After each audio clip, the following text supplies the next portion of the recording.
যে শহর তিনবার বাংলার রাজধানী হয়েছে, যে নগরী থেকে একসময় বিশ্ব শাসিত হয়েছে মসলিন বাণিজ্যে, যেখানে ইতিহাস কথা বলে ইট পাথরে আর স্বাধীনতার চেতনা স্পন্দিত হয় প্রতিটি প্রহরে, আজ সেই শহরই বাংলাদেশের হৃদস্পন্দন।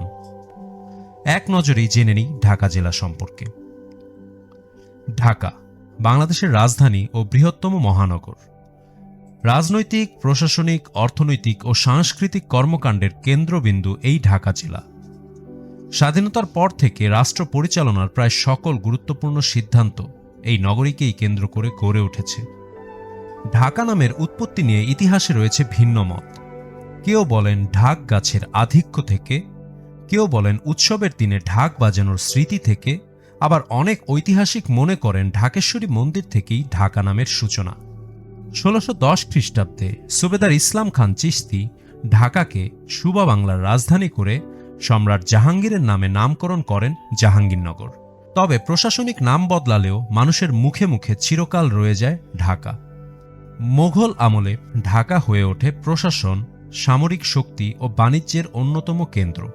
লালবাগ কেল্লা, ৭ গম্বুজ মসজিদ, ছোট কাটরা ও বড় কাটরা আজও সেই সমৃদ্ধ যুগের নীরব সাক্ষী। এই ঢাকা থেকেই বিশ্ববাজারে রপ্তানি হতো অতুলনীয় সূক্ষ্মতার মসলিন, যা ঢাকাই মসলিন হিসাবে পরিচিত, যার বিনিময়ে ইউরোপ থেকে আসত স্বর্ণ ও রৌপ্য।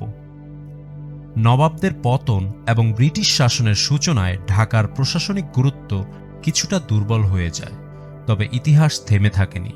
১৯০৫ সালের বঙ্গভঙ্গের সময় ঢাকা আবার ফিরে আসে প্রশাসনিক মানচিত্রের কেন্দ্রে। ১৯৪৭ সালে পূর্ব পাকিস্তানের এবং ১৯৭১ সালে স্বাধীন বাংলাদেশের রাজধানী হয়ে ঢাকা প্রবেশ করে ঐতিহাসিক এক নতুন অধ্যায়ে। ঢাকা জেলা অবস্থিত বাংলাদেশের মধ্যভাগে, বুড়িগঙ্গা নদীর তীরে। এর মোট আয়তন ১৪৬৩.৬০ বর্গ কিলোমিটার।